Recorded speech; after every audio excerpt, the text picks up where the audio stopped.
Welcome, everyone, to this special edition of the Stogie Geeks Show. We're doing another special interview here in the studio. Arielle from Sirena Cigars was kind enough to join us. Welcome, Arielle. Thank you guys so much for having me. I'm really excited to be here. Yes, I'm glad you're here, too, because you brought cigars, which is awesome. I was getting set up in the studio here, and I was like, oh, yes, I get to sit and now have a cigar, which is awesome. So, and this cigar is very good so far. Will is on the lines via Skype. Welcome, Will. Hey, good morning, everybody. Yes, it's nice to be here. Arielle, I wanted to ask you how you got into the cigar industry. So we'll start with what you did before you got into the cigar industry. So I was actually in school, undergrad, when I got into the cigar industry. I was a musical theater major and not a very good waitress. So I needed something to, you know, keep busy and make some money on the side.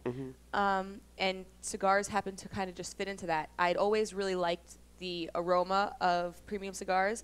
I like the people who smoke cigars, so it just fit. And I was hanging out at a cigar shop one day. Renee Castaneda saw me and said, "Oh, you don't mind cigar smoke? You're hired."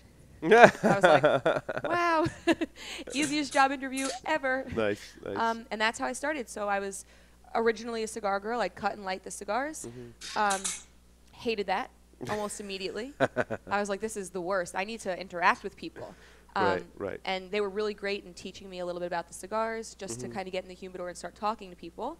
And that really is what started getting me interested in the industry, because I didn't know that the different sizes would change the flavor, and that you could have the exact same cigar, but the wrapper changes, and it's like, whoa, that's totally different. I loved all that stuff. And then I started traveling to the actual factories and the farms. My first trip was to Camacho in Honduras, and then Dominican Republic. I went to the La Aurora factory. I've been to Nicaragua, and I fell in love with the entire process from start to finish. The fact that it's 100% handmade. I mean, I don't think there's a machine that does anything in a premium cigar. Right. And then once you see it, you're like, how could I not smoke that? Yeah. It took 200 people and all this time and really love to make this product. I'm going to go right in. Nice. And then, you know, once I started smoking, that was it. And then so you went from enjoying cigars to participating in having your own brand. So that was also a fun little step. A little step, that's a big step. In a different direction. Yeah. So graduated with my bachelor's in fine arts, started a master's program in education. I was on my way to becoming a teacher of the deaf and hard of hearing, and Renee once again approached me. This is, 3 or 4 years later, and said, "Really? A teacher? Come on, you're crazy. You love cigars. It's so clear how passionate you are. Let's do something bigger." And I was like, "What do you mean?" Like, it didn't even cross my mind that it was possible to have a career in cigars. And he's like, "Absolutely. Let's build this brand." And I was like, 100% yes. Let's do it. That's awesome. Now, the being a woman in cigars, the percentage of male to female ratio is not proportional at all, which is interesting. When I was interviewing Grace, I said in the computer security industry, it's the same way. And is that presented challenges for you, or have you had to overcome certain things because of that sharp contrast? Yeah, I think definitely people looked at it a little differently and were, really excited to see what would happen with it, but also a little skeptical. Obviously I got the, "Oh, is your cigar going to be flavored?" which is kind of just insulting. Yeah. And there's nothing wrong with flavored cigars. Right. And it's definitely a market for it, but that's not what I smoke. And that's people have that preconceived notion, well, if it's a woman in there behind the cigar, then it must be flavored. Absolutely. Yeah. And that was probably the biggest thing. And I was like, "Oh, flavored? Wait till you see this." We come out with a Nicaraguan full-strength cigar right off the bat. Right. Nice. Yeah, but I think once people meet me, it's very clear that this is something I love to do, and it's an industry that I'm really genuinely excited to be part of, and all of the skepticism gets washed away. Right. Now, did you make any cigars that were geared towards females, or you probably want to encourage women to smoke the same cigars that we're all smoking, which is what I try and do too. Oftentimes I fail. Maybe I'm not giving them the right cigars. I don't know. That's kind of when people say, "Oh, are your cigars geared towards women?" I say they're inclusive of women and men. Because why shouldn't we be smoking the same stuff? I mean, it's the same thing as wine and whiskey and scotch and rum. There's a palate for everyone, and I have friends, women in the industry, who smoke way stronger cigars than I do, and half of our male counterparts. Right. And then obviously there are women that prefer a more mild, medium cigar. And I think that just like with fine wines and other kind of even coffees, you start low. You start at a mild cigar with not too much body, not too much strength, and you slowly work your way up. Yeah, absolutely, I agree. It's the same thing with, like you said, any kind of drink or food, right? You don't start with the spiciest food, right? You start with not so spicy. So exactly. My tablet has gone to sleep. It's going to do that throughout the entire interview. I apologize. So, you announced that you were breaking away from. So you started with Miami Cigar as your distributor. Yes. And factories. Was that tied to the factories as well? It was, in the sense that we were business partners from the beginning. So I owned 50% of the company, and Miami owned 50% of the company, as well as distributing us. Okay. So they obviously had amazing relationships with La Aurora and with the Garcia family and Don Pepin Garcia. Yep. So it was kind of a natural way to start our lines. And then you switched from Miami Cigar to something different for factory distribution? In January, we partnered with separated, and we ended our partnership with Miami Cigars. Although they're still like family, and it was just time. We kind of were at that stage where we both were like, I think we've done all we can together, right? And let's So now where did you go to from there? So now we're running the show 100%. We distribute on our own. We're hiring our own reps around the country. We're blending new cigars that we're coming out with this summer. Are you still using the same factories, or are you choosing different factories as well? Well, our original cigars are staying the same as of now. So La Aurora is going to continue to make our Merlion. All the Sirenas that are out there right now are from the Garcia family and the My Father factory in Nicaragua. And we hope to continue the relationships with them and make more cigars, but we also are starting with new factories and building new relationships and fostering a different side of what we're really excited to do. Yeah, my real question was, how do you choose the factory, right? That's what I was trying to lead into, right? is how do you choose who to partner with and which factories to use? That's an interesting question, because there are so many amazing factories, and how do you choose? Please, I could have a factory from each of them and be extremely happy, but at this point, what we've been doing is saying, okay, this is where we want our next line to go.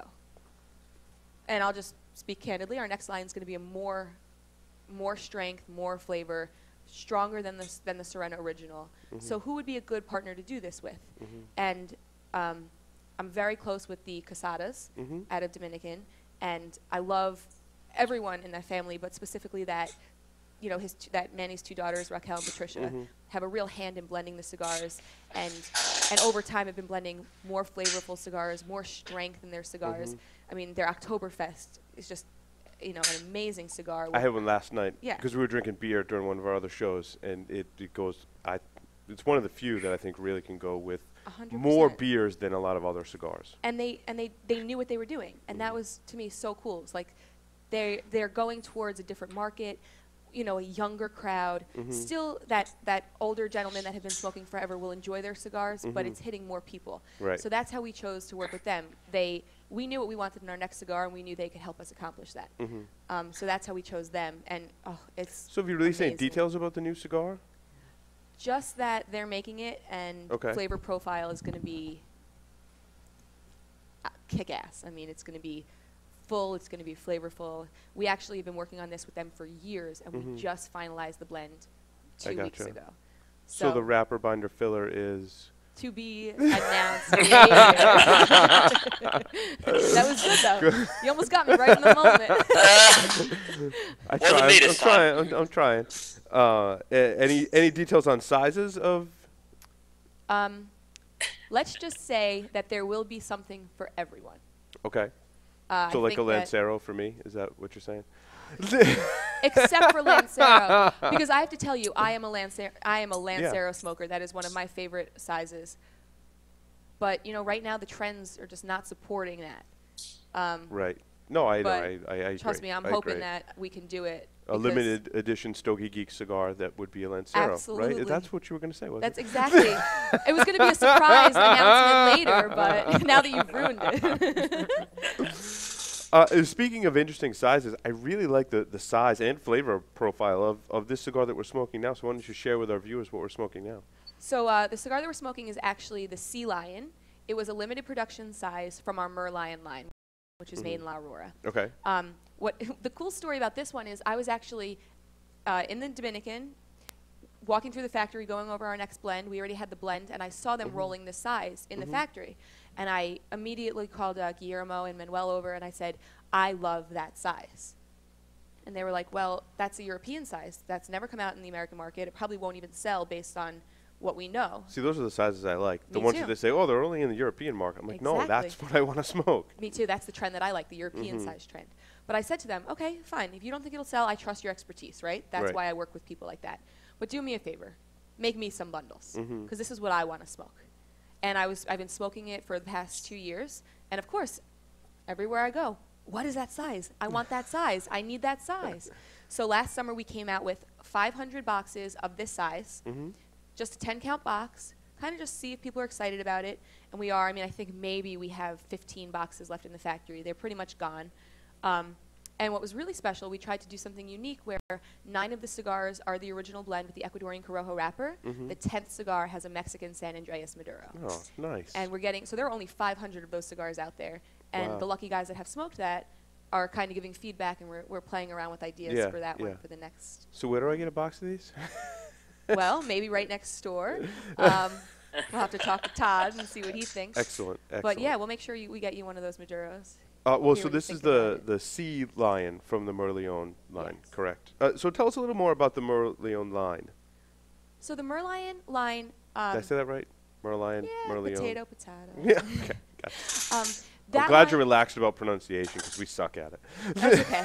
I would trust me. My name is Arielle, and if I had to go through fixing that every yeah, time, Yeah. I used to when I was little, and then I kind of just You gave up on it. Yeah. Yeah.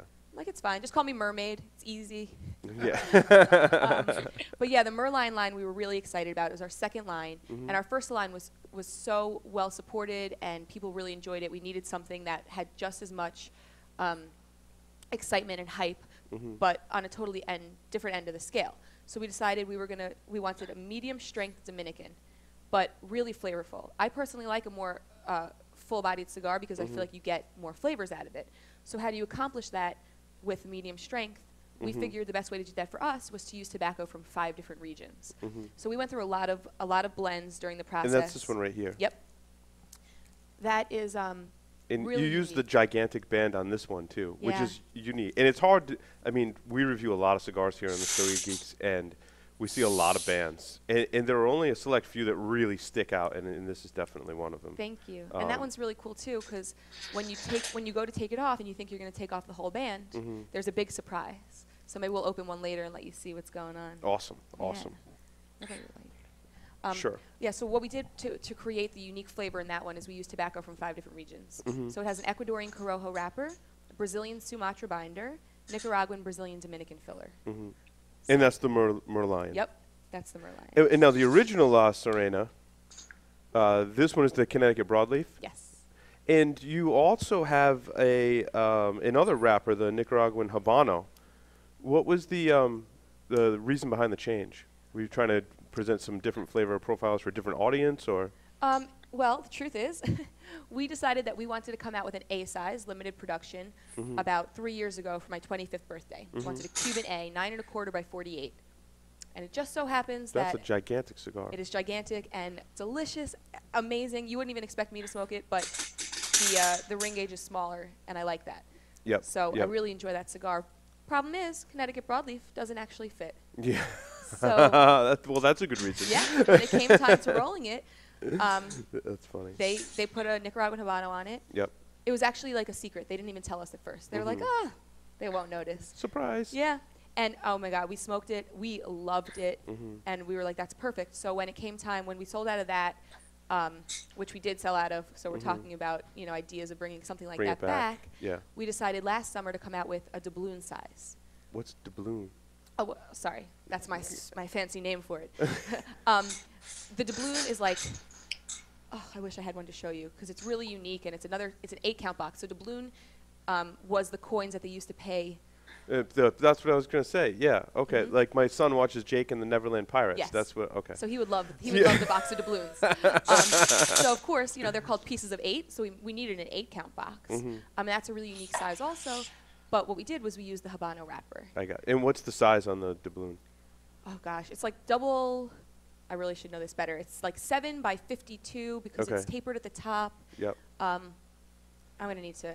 Do you like smoking the really larger sizes? I find us in the Stogie Geeks, we prefer the smaller, shorter in length sizes of cigars that we smoke. And Mark Jr. in particular, who's here in the studio, he loves like bigger the cigar, the better, right? Right. Couldn't agree more.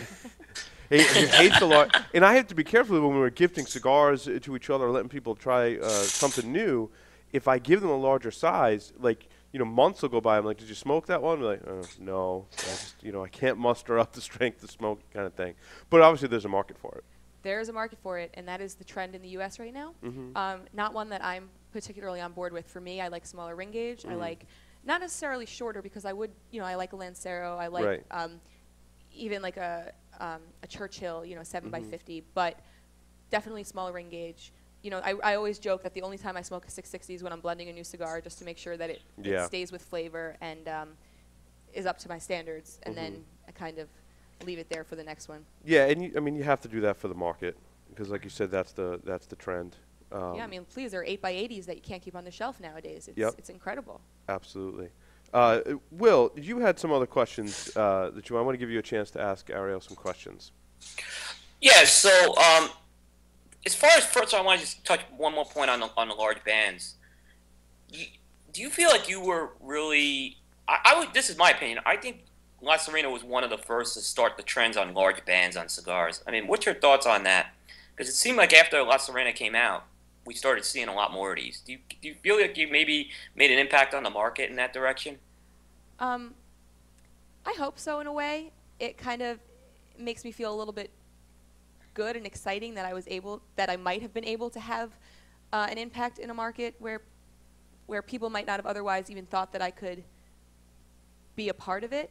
But it could just be that, people sort of were thinking the same thing around the same time. I don't know. I wouldn't really want to take credit for it, although I love the idea that maybe I could have been a part of it. But yeah, the truth is, our first band, it was an accident. We didn't realize how big it was going to be till it printed. But once we saw it, we absolutely loved it, and we decided to go with it. And now all of our bands. It would be weird if we came out with La Sirena without a big band, Yeah. What was cool about the original La Sirena is you added that second band under it, that little thin band. So what I liked about it is there's a point where you have to take a big band off, but you still have a band on, and it gives the cigar a little bit of an identity going forward. And that was all consumer feedback. When I take it very seriously when customers and retailers and cigar guys tell me what they think, and honestly, because that's the only way we know what you guys like and what you want, and can improve our cigars. So when the overwhelming consensus was we love your bands, but we take them off too early, we decided how can we fix that, and so we added the smaller second band because of that. And I won't give the secret away on the Merlion. That's a little bit of a different twist. So we'll let Paul be surprised on that.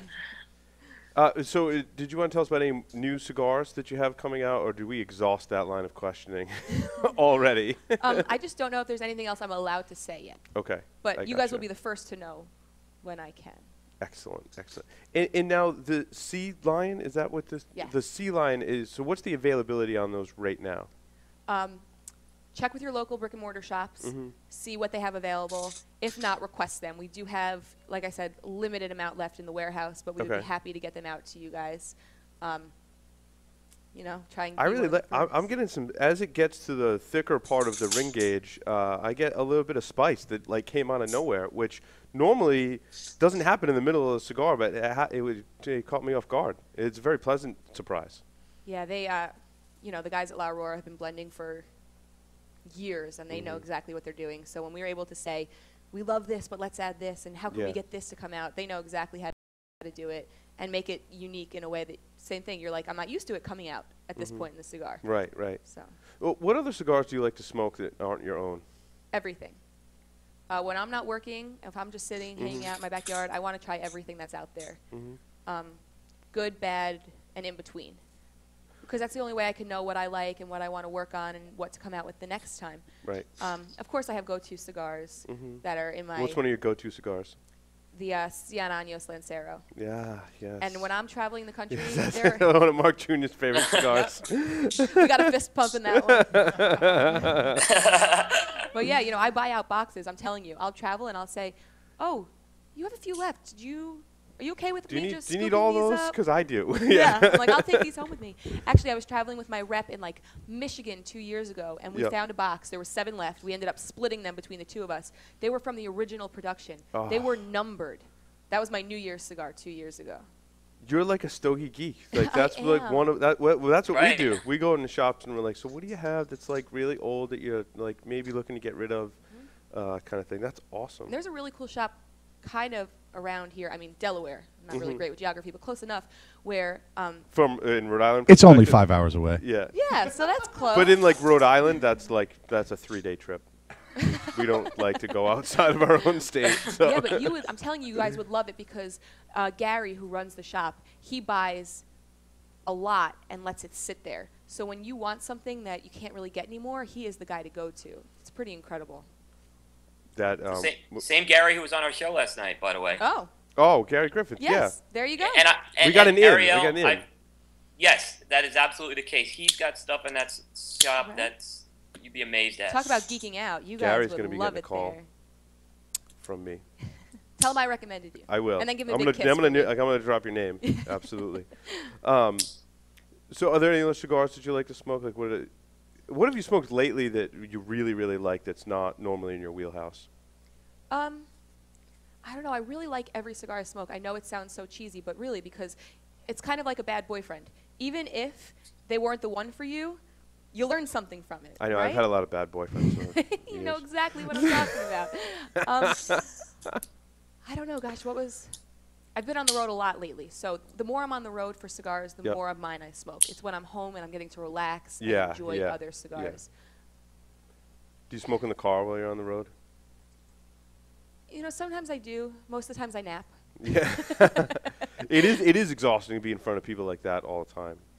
It's the travel. You know, everyone always says, like, what's the best part of your job and what's the worst part? And I said the best part is getting there, and the worst part is getting there. Yeah. Once I'm there, I love it, but the process of getting there is not as exciting or glamorous as everyone thinks it is.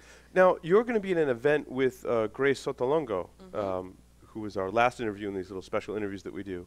So where is that event, and what do you have planned with Grace? So this is really exciting because as far as we know, this is the first ever multi-vendor women manufacturer event. It's happening on Monday. I don't know why I said Monday. Friday, April 25th in Tuscaloosa, Alabama, at R&R Cigars. And while Grace and I are headlining, there are sure to be a lot of surprises happening. So if you're in the area and you can get out there, it's going to be a great event. And, you know, just side note, this is what I love about the cigar industry, is that you're all technically competitors, but you're all family. Right. And that's what it is. When you can help each other out and work together, that's the exciting part of the industry and and what really brings what makes this industry stand apart. Absolutely. So, Will, did you have any final questions for Arielle before I get to the silly questions? Yeah. So Arielle, another, the interesting thing was when I first smoked your the A size in the La Sirena, I actually ended up smoking it in your dad's shop, Tobacco Plaza. And got to know your dad. He's got a long history in the cigar business, and he's running a company called Old School Cigars. Are you now working closely with him, or are they two separate companies? It's kind of interesting. You got two members of the family now running companies there. Yeah, does he give you advice? He gives me advice. I don't always listen. Well, because he's your dad. Why would you, right? Yeah. It's funny that you mentioned that because we have some really interesting things going on right now with both companies. Gosh, I should have called him first and see what I was allowed to say. Interesting, like a collaboration on a cigar, or? That's one way to look at it. Interesting, like, let's just say this. This might be a really cool story where the daughter helps run the show. I gotcha. I don't know if that's just cryptic enough for you guys or if it was just completely nonsensical. But we've got some interesting things we want more work. details, but we're not shy to ask. Put it this way, I really like his cigars. Mm-hmm. I think his cigars are great.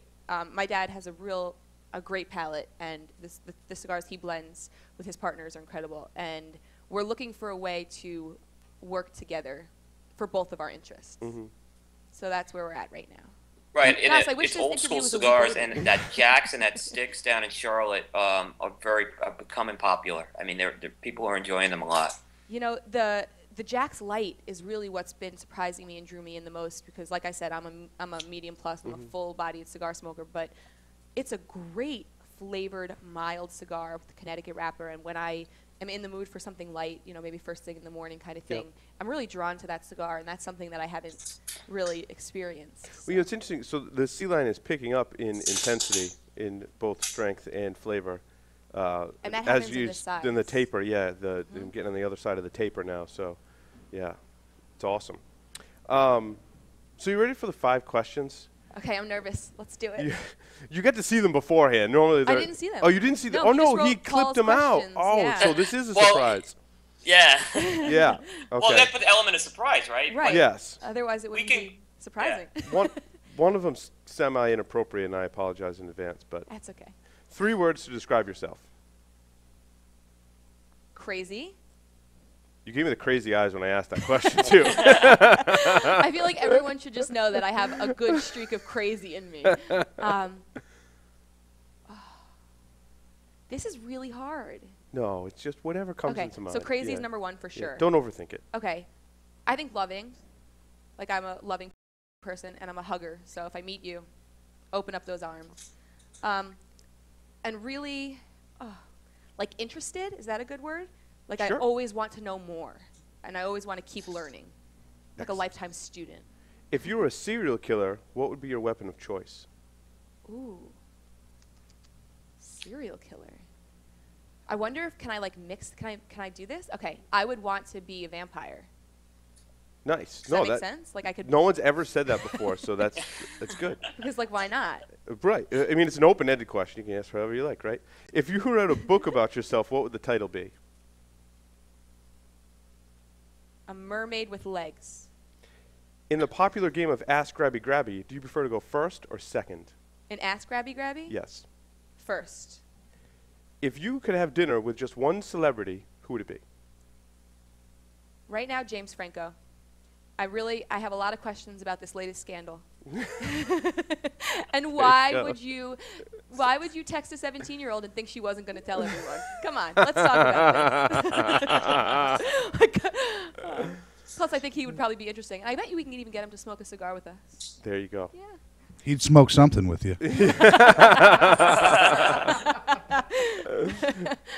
Arielle, thank you very much for coming on the Stogie Geeks. Thank you guys for having us. This was awesome. Thank you. Appreciate it.